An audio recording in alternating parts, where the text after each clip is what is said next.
When I was 21 years old, I would be home alone at my parents' house a lot. We lived on a little pond which was directly in our backyard. On the other side of the pond was a little town park. Our neighbors were a bit spaced out. It was a pretty upscale, expensive block compared to the rest of the town, so the properties were big. I'm fully moved out now, but this was back when I was in college. My parents make a lot of money, and we have multiple homes, so often I was home alone. It was a random night in the summertime. I was off from school, so I can't remember if it was the weekend or a weekday, but odds are since I was home, it was a random weekday. I was in the back sunroom watching a show. That was my favorite room in the house in the summer because it was the most cozy and had the best breeze with all the windows open. I was right on the corner of the couch closest to the corner window when I heard splashing from outside, like in the pond. It could have been a goose or a duck. Sometimes they'd fight in the water and make a bunch of splashing sounds, so at first I ignored it. But as it persisted, I decided to lower the volume on the TV and listen. I put my ear up to the window even, and I heard consistent splashing sounds, way too heavy to be from a duck or goose. It sounded like they were splashes from a person. I opened the door in the sunroom and stepped outside to the deck. I looked out to the pitch darkness of the backyard. I now heard a man's humming along with the splashes.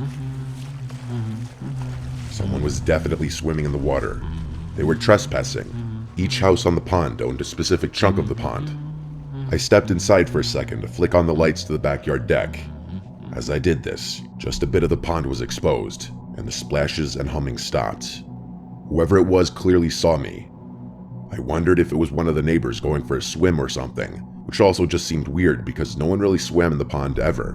But honestly, whether it was or wasn't a neighbor, I wasn't going to confront whoever it was. I stepped back inside and turned off the lights, of course locking the door as well. I texted my brother who was away at college about it. He didn't answer right away. I was trying not to creep myself out over it, but watching TV after this was kind of hard. I couldn't focus on the show. I looked out the window, but all I could see outside was darkness. I still had the TV on in the background, not realizing how revealing the light from the TV would be outside. And then, I thought I heard something on the deck. I hurried to find the remote and turn off the TV, and as the room went black and silent, it took me a few seconds to adjust, and realize that there was the sound of someone's heavy breathing right outside one of the many windows in the room. I instantly laid down flat on the couch to try and hide myself, and after a short moment of silence, a deep voice from outside the window said, "I see you." My heart dropped into my stomach. I couldn't decide in the moment whether to speak or keep hiding, so I just blurted out, "Paul, is that you?" Paul was the name of one of our neighbors. I said this clinging on to the hope that maybe it was him, and he was just messing with me. But the man outside didn't respond to this. I just heard footsteps walking away. As the barefoot-sounding footsteps faded to silence, I still laid flat on the couch, too afraid to move. I laid for a few minutes, before the thought to go check that all the doors were locked came to mind. I exploded off the couch and ran straight for the front door. It was locked, as was the side entrance door. After a little while longer and texting my entire family about what was going on, my dad told me to turn the backyard lights on and check if anyone was still out there. He basically told me to be the man of the house and protect it. So I listened and checked the back deck through the window. It was clear. I brought a big knife outside with me onto the deck, and I looked down. There were wet footprints that had half dried by then, but I could tell that they were barefoot footprints. I followed the trail of footprints around to the side part of the deck, and what I saw was nightmare fuel. The top part of someone's head, namely their eyes and forehead, was peering just over the edge of the deck from the ground below, looking at me as if he heard me coming and was waiting. As we made eye contact, he turned away, and by now I was ready to call 911. I did so before even telling my parents. I locked myself inside, waiting for them, and when they came, I felt instantly better. They asked if our family had any enemies or people who don't like us, or if we have any problem neighbors. Questions like this. They did do a quick sweep of the property and then left. I decided to shut every window that night and run the air conditioning just for added safety.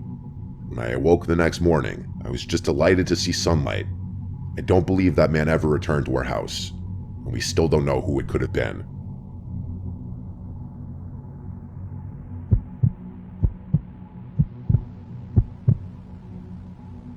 I have a dog who I take for a walk 3 times a day. First in the morning, then in the afternoon, and finally at night. I take him on the same route every time, which is through our driveway exit. which leads to a cul-de-sac parking lot for the condominium complex we live in. This will make sense soon as to why I'm telling you this. On the night walk, I always go somewhat late. I'm not sure why, but it's been a habit ever since I've had him, and it's never been a problem for us. Until one night, I'd begin our final walk of the day and go our usual route. I have a flashlight with me as there are no lights at the parking lot, and I'm listening to music with only one AirPod as I feel it would be for the best just in case I heard something unusual. And I did. As I'm approaching the parking lot, I was hearing something. A voice of some kind that was up ahead of me, but I was completely zoned out in my own world of music as it was happening. But then my mind finally caught up and I stopped. I took the AirPod out and stood still to listen, just to see if I was only hearing things. And then it happened again, a voice that spoke ahead of me, but I couldn't see anyone. So I did the stupid thing and continued to carefully walk forward because I thought it was all in my head. But something didn't feel right about it. I stopped again after a few feet right next to where all of the cars were parked, and I had my flashlight pointed everywhere in front of me.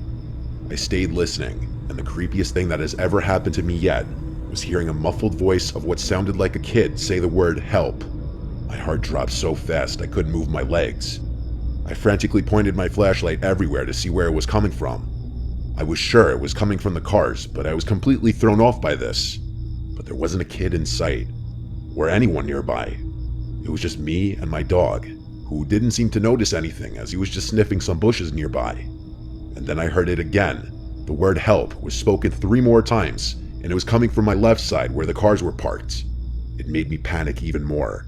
I didn't know what to think of it, and I knew I wasn't imagining this when I saw my dog's ears perked up, and he was looking in the same direction I was facing after it happened. And that's when it hit me about how incredibly eerie all of this was. After hearing it multiple times, I realized the kid's voice didn't sound entirely like a kid. I don't know how to explain it, but it was like the mix of an adult and a child at the same time. And each time they called for help, not only was the voice always muffled, but it was spoken in a more generic statement as opposed to a cry for actual help every time. And I mean that literally. There was absolutely no change in the tone, inflection, sound, or anything of sorts. My dog and I ran straight home afterwards, and I tried to explain to my mom what happened. She was puzzled herself about what it could have been, and I suggested we call the cops on the off chance that there was actually someone in need of help, but she didn't think it was necessary. So many questions were conjuring up in my head. Why was the voice muffled? Was there someone in the car that I couldn't see? Or was it something darker waiting for me to move closer? I don't like to think too much about it, but whatever it was, it still makes me feel extremely disturbed to this day. This picture is where I had stopped and taken my AirPods out to listen, and I heard it up ahead on the left. This is where I had gotten closer and heard it on my left side. I'm aware that there's a condo complex on the right side, which some may think the noise was coming from, but it was in this direction facing the cars where my dog and I heard it, and you could see from this point of view that there's nothing to really indicate a noise coming from somewhere else. Also, at the time this happened, the cars that were parked were trucks and SUV types, so they were a lot larger and covering more space, thus making it harder to see from where I was standing. I never figured this out.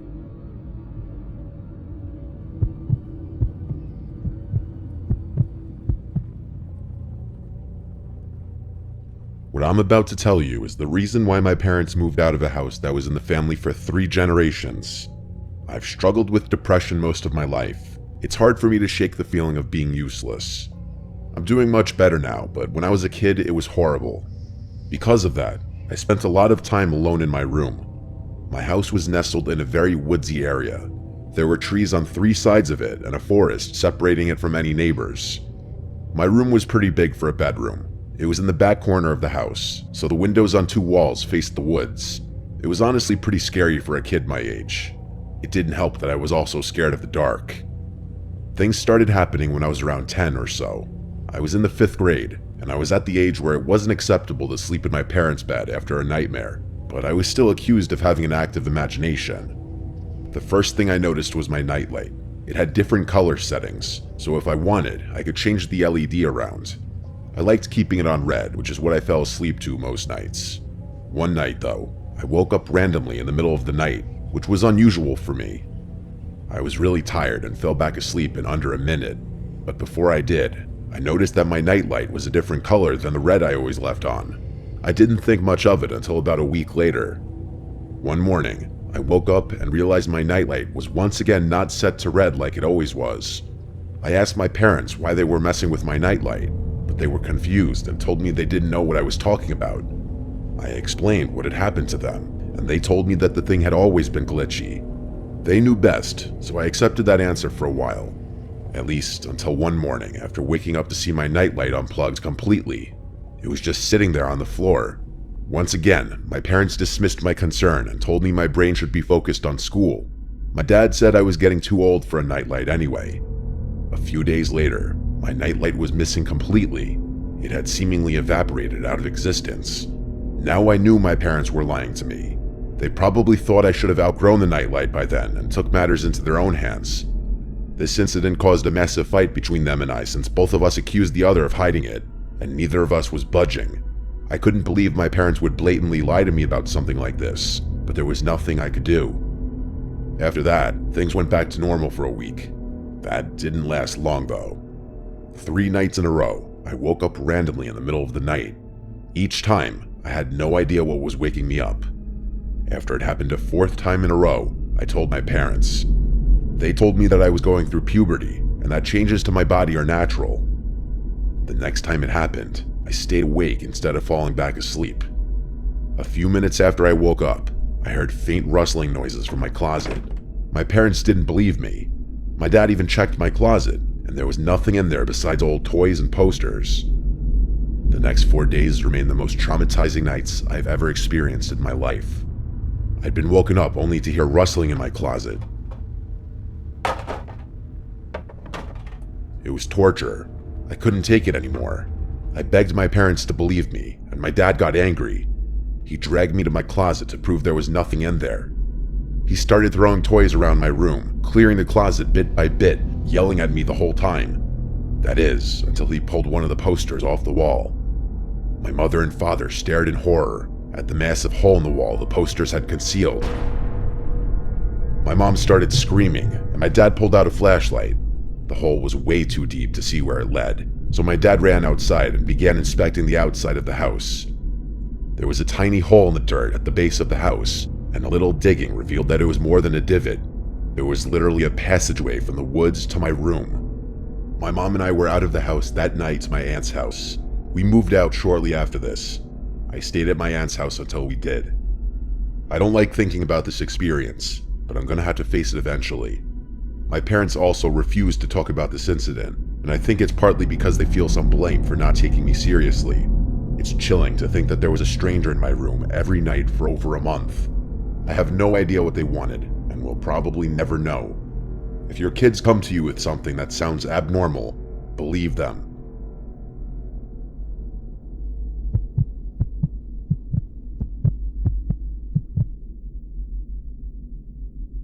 My name is Leo. To be completely honest with you, I'm a little lost in life right now.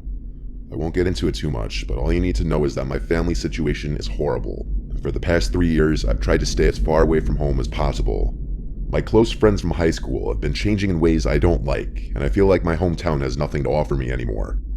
I'm about to be a senior in college, and to be completely honest, I have absolutely no idea what I'm going to do with my life after that.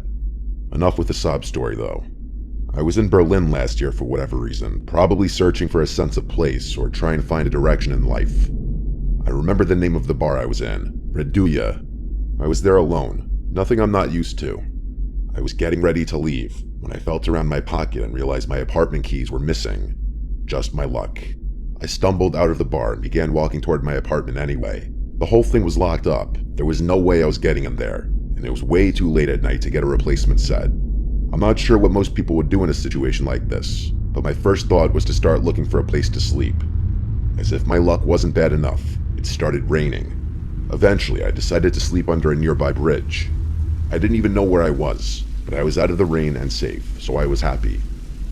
As I was drifting off, I began picking up on some faint voices coming from across the river. I sat back up and saw what looked like 5 men standing on the opposite side of the river along with a little boat that was tied off. They didn't seem to notice me. It took me less than a minute to realize what I was watching.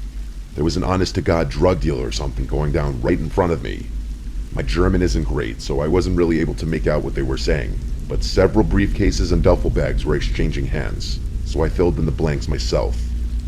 I thought about finding a new spot, but I didn't want to draw attention to myself by moving. I figured I'd just wait for this to be over, then leave. All of a sudden, one of the men yelled something aggressively in German and pointed a gun at one of the other men. There was a brief moment of silence before the other guy put his hands up and began talking really quickly.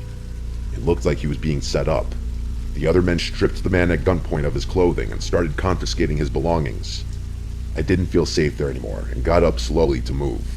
As I did, I heard one of the men shout what roughly translates to, "There's someone there." I started running, not even turning to look at them. They shouted more things at me, but the only words I was able to understand were, "Don't shoot."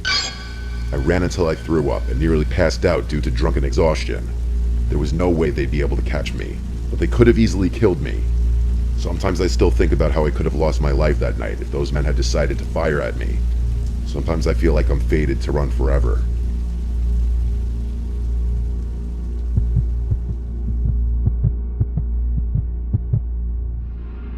It was a normal Friday afternoon at my high school. I was walking down a hallway with my friend Emma as she talked about God knows what. I was just trying to get through the day because I honestly had a lot to deal with at home as well as at school, being that my foster parents weren't the nicest people, to say the least. As we walked past the lunchroom, I suddenly had to use the bathroom. I asked Emma if she had to go. She said no and that she would wait outside for me. I went into the bathroom and immediately noticed no one else was in there. I thought to myself, that was weird, because out of the multiple bathrooms in the school, this one was always packed at any given time. I shrugged it off and went into a stall, and a few seconds after getting in the stall and sitting down, I heard the bathroom entrance door open and shut abruptly and someone entering the bathroom, but I didn't hear them move after entering. I didn't think anything of this. It wasn't really anything out of the ordinary. Maybe it was someone hiding from an admin. I went about my business. I stood up to button my jeans and read the writing on the bathroom wall. It was a bunch of random quotes and rants about teachers. Then I heard the door open again, and I assumed whoever was in here had left. I came out of the stall, and as I left the bathroom, Emma was looking at me with a weird face, almost like a "what the hell did I just see" face. I asked her what was up, and she asked me, "Who was that standing right behind you in the bathroom stall?" I got chills. I told her no one was in the stall with me and to stop fucking with me. She promised me she wasn't. She told me she actually came in seconds before I came out because she realized she did need to go. But then she saw someone else in the stall, standing with their shoes touching the back of mine. That's how close they were behind me in the stall.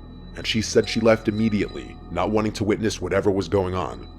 I reiterated again I was the only one in the stall.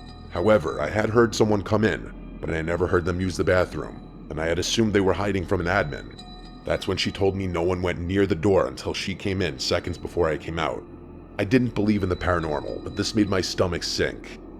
I found an admin and told her about it, and she pretty much tried to assure me that it didn't happen, that Emma was probably just messing with me.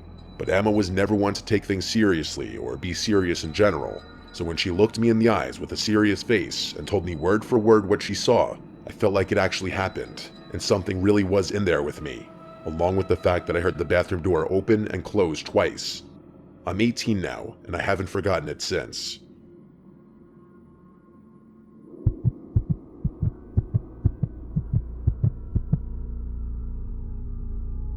This happened long ago when I was renting a small house in the town that I got my first real big girl job at. It was a small one-floor house with 2 bedrooms, 1 bathroom, and just enough living space for myself and occasionally hosting some people. I had been living there for a few weeks already. All was fine. The landlord, who I'll just call Michelle, was really friendly and understanding. I think she rented to me because she didn't want a male renting out her house. I'll skip unnecessary details and get right to the point. Something very weird started happening a few weeks into living there. One regular work night, I got a knock at the door. I went to the other side and said, "Who is it?" and no one responded. I didn't open it. No one should be knocking on my door late at night. It was early the next morning. I had finished getting ready for work and was about to leave. I opened my front door and saw a big post-it note taped to the storm door. It said, "Hello, beautiful." I right away remembered the knocks on the door from last night. It was no doubt the same person, but the big question was, who could it be? I crumpled it out of disgust and threw it in the trash, hoping and assuming it would be a one-and-done thing. It was that night that I got another knock at the door. This time a little earlier, while I was cooking dinner. I went over to the door, this time not saying anything, just listening. There was no peephole or glass to look through to the other side. I had no way of seeing who was there without opening the door, and that wasn't going to happen, as the storm door didn't lock. But this was the second night in a row, and now I was realizing this was some kind of stalker situation. I called my mom and dad to ask for advice, and really, they didn't even know what to say. My dad, who was a retired police officer, said that if I called the cops, they wouldn't really be of any help unless they were catching the person in the act. My dad advised me to not go outside late at night for a while, don't answer the door, and if it persists, that he'd come to town and spend a few days with me. So that was the advice I followed. The next morning, the first thing I did was check the storm door for another note, and part of me died inside when I saw another note stuck to the glass. This one said, "I like to watch you." I took a picture of it with my phone and sent it to not only my family, but Michelle as well. I asked Michelle if she had any kinds of issues with certain men or any stalkers. She acted appalled and shocked when I sent her a picture of the note and told her about the knocks. She assured me that she didn't have any stalkers and that she was in a long-term relationship. Still, I wasn't entirely convinced. I left a note on the door after work that day, saying if you're looking for Michelle, she does not live here. She only rents this house out. If you continue to come here, I will be reporting this to the police. Doing this gave me a level of comfort, actually. I thought this would end things. That night, every waking minute was spent with anxiety, worrying about hearing knocks at the door again. To my relief, there were none tonight. I went to sleep in relative peace, thinking my note worked. The next morning, I opened the door and removed my note from the glass, but then realized it wasn't my note. It was a new note, and it said, "I'm not looking for Michelle, I'm looking for you." And then it said my name, followed with, "I like watching you," like it said in the previous note. I sent it to my dad right away. I felt seriously ill. My dad packed a bag and drove up first thing. He was at my house by the time I got home from work. And work that day was rough because I couldn't think of anything except for this horrific situation. I even wondered if someone in my office could have been doing this, like this creepy guy Fernando. My dad and I waited to call the police together until later in the night when we figured whoever was doing this may be hiding out there already. We wanted them to see the police presence. We spoke with an officer outside. My dad said it must have been a busy night since they only sent one. My dad, being a retired police officer, obviously didn't hurt in this whole situation. After the officer left with his report, my dad stayed out on the front stoop for hours, even after I went to sleep. Obviously the person didn't return that night, and I moved out once I was able to pack all my things. Michelle was completely understanding. Thankfully, whoever was stalking me at that house didn't follow me to my new place, likely eliminating the possibility that it was a coworker. So I will likely never know who it was.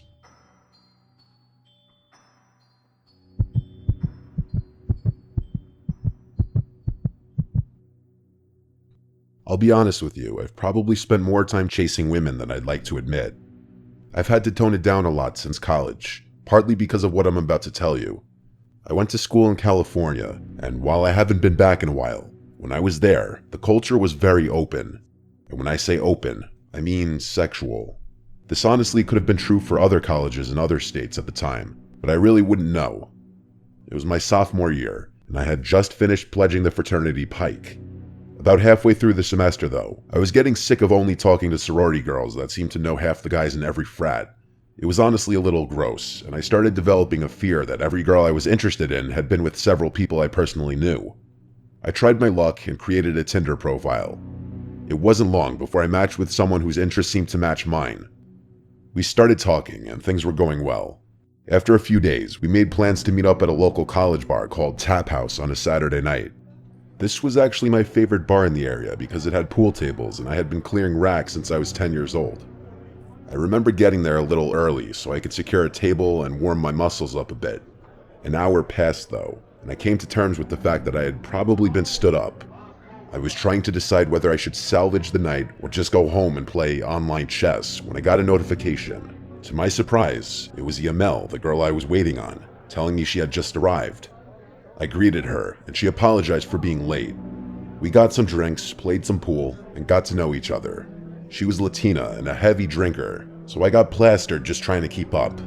At one point, she asked for my Instagram, which I gave to her. 10 seconds later, I found myself staring at a collection of explicit photos she had just sent me. I was confused, but in my drunken state, I wasn't going to complain.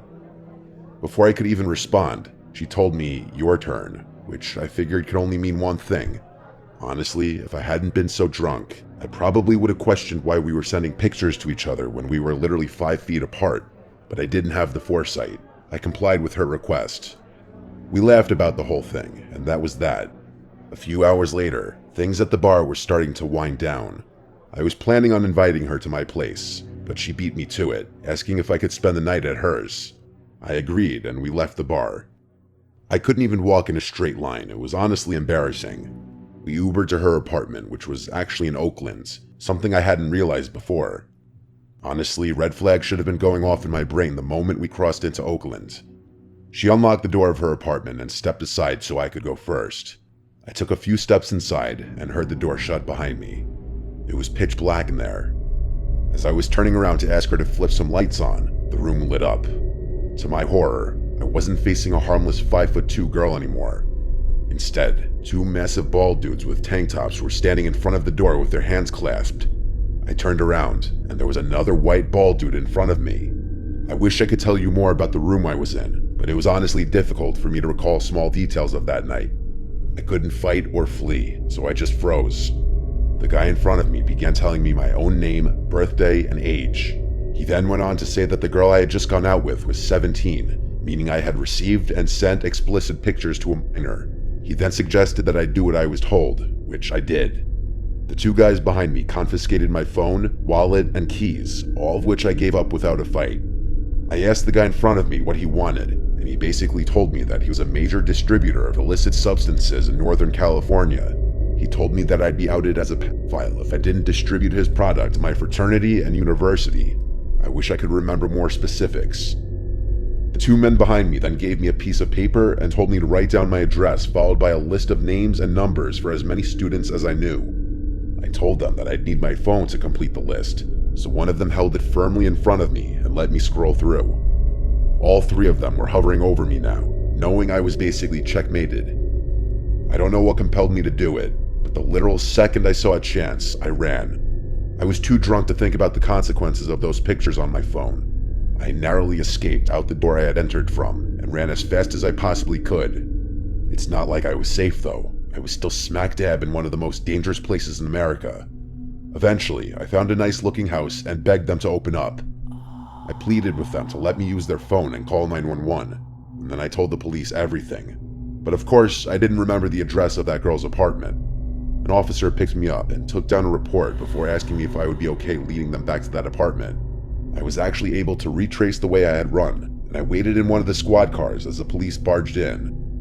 After a few minutes, an officer told me that the place was completely deserted and there were not any signs that people had even been there. In the following weeks, the police actually took my report seriously and launched a full-scale investigation. They concluded that it was probably gang-related, but were never able to arrest anyone. That was years ago. I bet this incident has been swept under the rug of Oakland's rampant crime and drug-related activity. In all honesty, what happened to me all those years ago is probably nowhere near the top of the list when it comes to that godforsaken place. I haven't used a dating app since.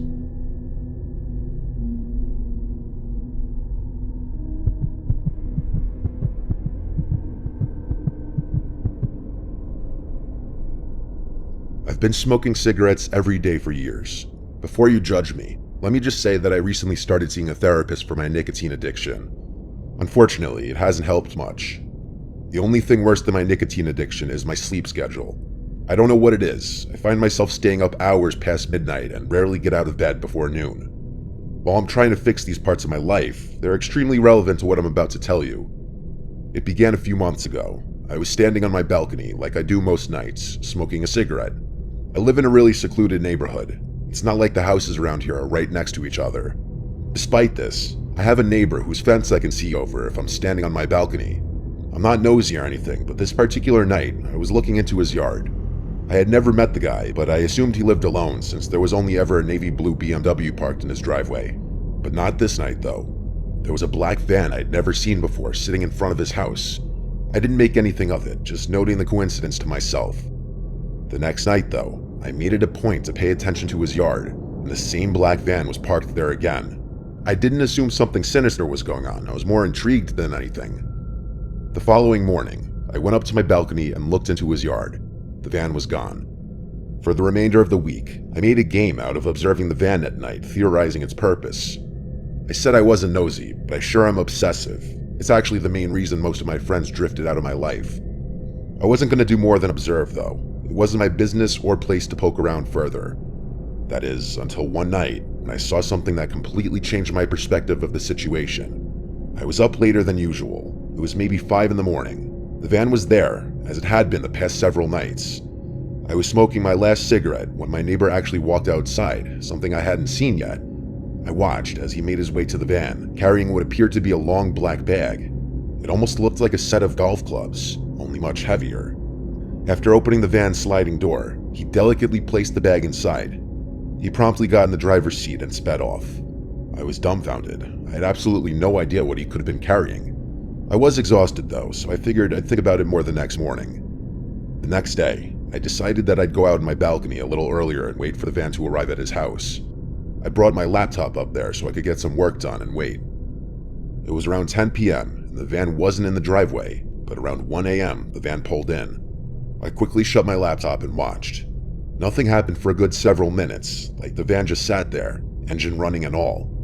After about 5 minutes, the driver door opened and there he was. I watched as he went around to the side of the van, then slid the door open and pulled out the same bag that he had put in the night before. He seemed to be struggling this time around, visibly trying not to crack under the weight of whatever was in there. After waddling a few slow steps, both he and the bag disappeared into his house. I didn't know what to think.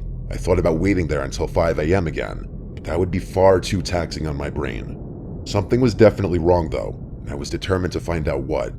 The next morning, I flipped a coin and ultimately decided to follow his van when he pulled out that night. After a pretty unproductive day, I went up to my balcony around 4 a.m. and waited, cigarette in hand. As soon as I saw movement in his driveway, I rushed downstairs, grabbed my keys, and got in my car. I turned my headlights off and waited for the van to turn onto the main road. Once it did, I began tailing it. After 20 minutes of driving, he pulled onto a dirt path that looked like it led into the woods. It did. I followed, and the woods actually started thinning up a bit. It seemed like this path had once been a main road or something. We drove for another few minutes before I realized what his destination was. There was a deserted gas station literally tucked away in some clearing in the woods, and right in front of it was the BMW I'd always seen parked in his driveway. I feared I was getting too close, so I turned my car around and parked across the street from the dirt road. I must have waited there an hour. His BMW finally pulled out of the clearing. Nervously, I started driving back up the path, not sure what I'd find. I pulled over on the side of the road and started walking towards the gas station. It was eerie. The front door was locked. I walked around to the side. That was locked as well. So was the back door. I needed to know what was inside. There was a row of windows that I tried to open, but none of them would budge. Against my better judgment, I picked up a rock and slammed it into one of the windows. It shattered pretty easily, but there must have been a security system in that place because alarm bells started blaring. I sprinted back to my car, the whole time wondering why an abandoned gas station would be rigged with an alarm system. As I sped out of there, I called 911 and gave them a vague description before hanging up. I got back to my house and ran inside, my heart still racing. The next morning, I woke up hoping the whole thing had blown over. Boy, was I wrong. I went up to my balcony to see like 8 police cars in my neighbor's driveway, lights flashing and everything. I watched as an officer escorted my neighbor out of his house in handcuffs. One by one, the police cars drove away and I was left to my imagination. I lit a cigarette and stood there, finally alone with my thoughts. I've asked the police for details on several occasions, but they would never answer my questions. I've even tried driving back up to that gas station, but the whole road had been blocked off. Maybe one day I'll work up the courage to walk through the woods and go looking for answers.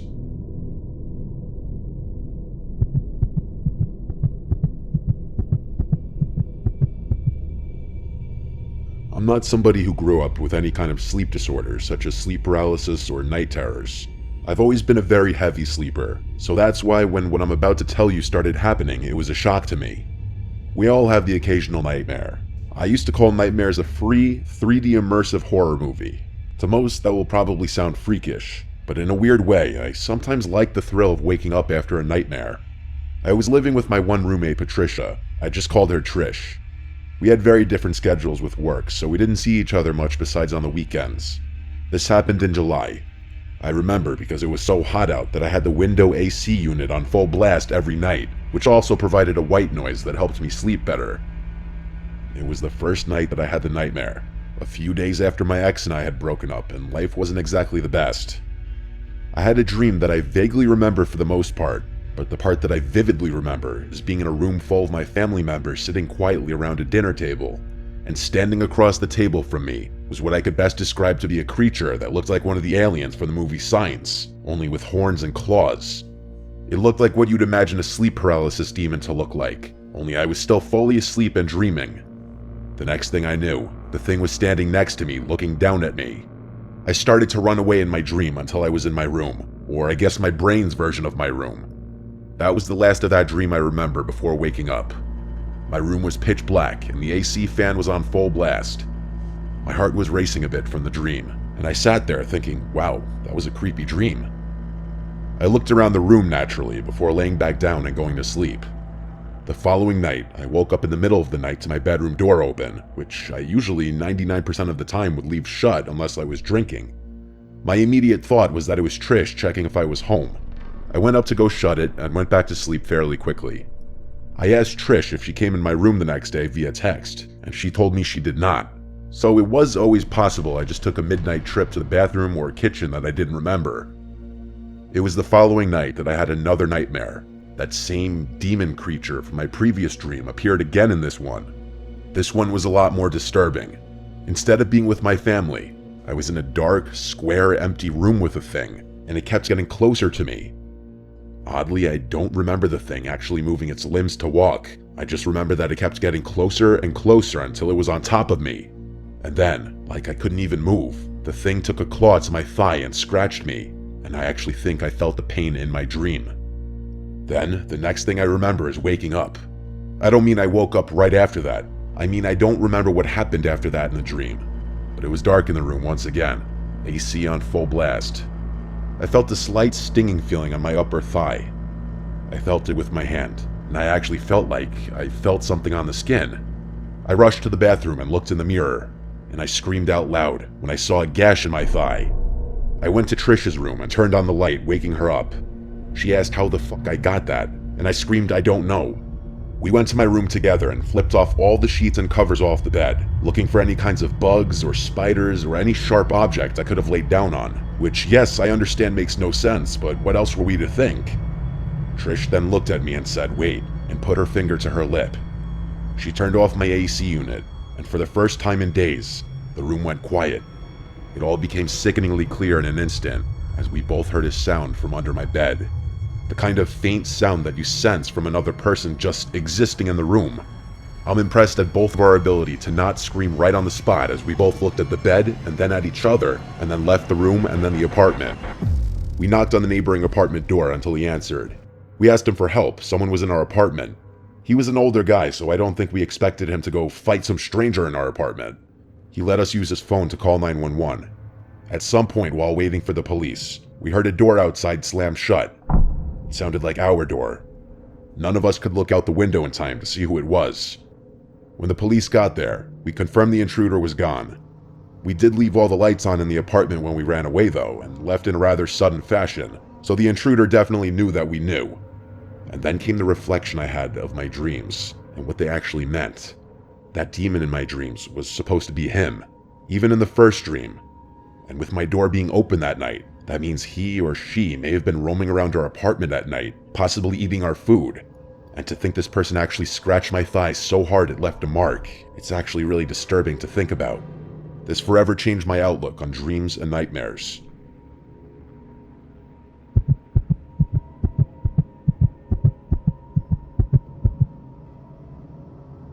This happened when I was a little kid living in our old house in Suffolk County, Long Island. I'm gonna say I was about 6 or 7 years old. My older brother and I shared a bedroom on the top floor that used to be a separate apartment that my dad rented out to an old lady, but she moved out, and so the upstairs was mainly for my older brother and I at that point. The layout was as follows. At the top of the stairs, on the left was our bedroom, which used to be the old woman's living room. Straight ahead was the bathroom, and to the right was an extra kitchen and a small bedroom. We had a million toys in our room, as the room itself was huge, and it also had 2 parallel crawl-in closets on opposite sides of the room where we stored a million other toys and board games and stuff like that. There was one toy though, a race car with a bunch of buttons on it.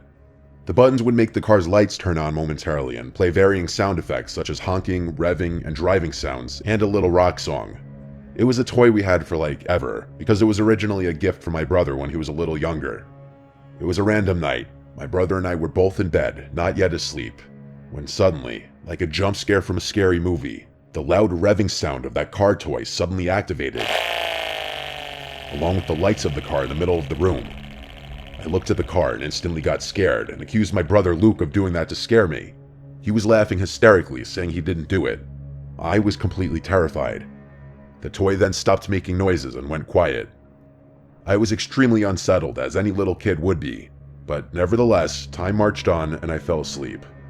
It wasn't for a while until something else happened. One night, when Luke and I were both in bed again, we both heard a weird thud in the room. Luke insisted on trying to creep me out, saying there was a ghost in the room or something, and I kept yelling at him to shut up or I'd get Mom. He kept laughing until we both noticed a light in the corner of the room. It was the toy car again. I got out from the bed and ran straight down the stairs yelling for my mom. I got to my parents' room and yelled there's something in our room. I'm sure I gave a little 7-year-old spiel about how there's a ghost in the room, hearing a thud and the lights on the toy car turning on. Luke entered the room, and my mom defaulted to telling him to knock it off if he's trying to scare me. He said how could he turn the lights of the car on from his bed? I slept in my parents' room that night because I was too scared to sleep upstairs. It was a long while after that night and nothing happened. Not until one night. Luke was not in the room. My guess is he was having a sleepover with one of his many friends. I was sleeping in the room by myself that night. I had long since tucked that car away in the small bedroom across the hall because it freaked me out. After my mom kissed me goodnight, I asked her to keep the door open since I was always scared when I was alone in the room. I rolled on my side and tried to go to sleep. But being that I was scared of being alone, I had a hard time getting tired that night. I felt wide awake. Then, there was a sound I can't explain that came from down the hall. I flipped over to face the door, and the toy car rolled into the room with its lights on. I let out a scream straight from the bottom of my stomach as I cried for my mom and pressed my body up against the wall. Moments later, my parents both came up the stairs into the room, noticing the car on the floor.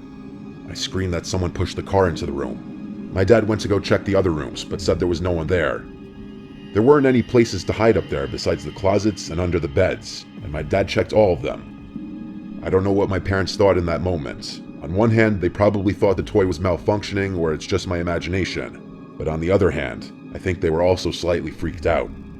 That toy car didn't have a feature to move on its own. My dad smashed the toy and threw it in the neighbor's trash to make me feel better. I slept in their room for a while until my dad forced me back upstairs eventually. This story is the reason why I believe in the paranormal and something after death.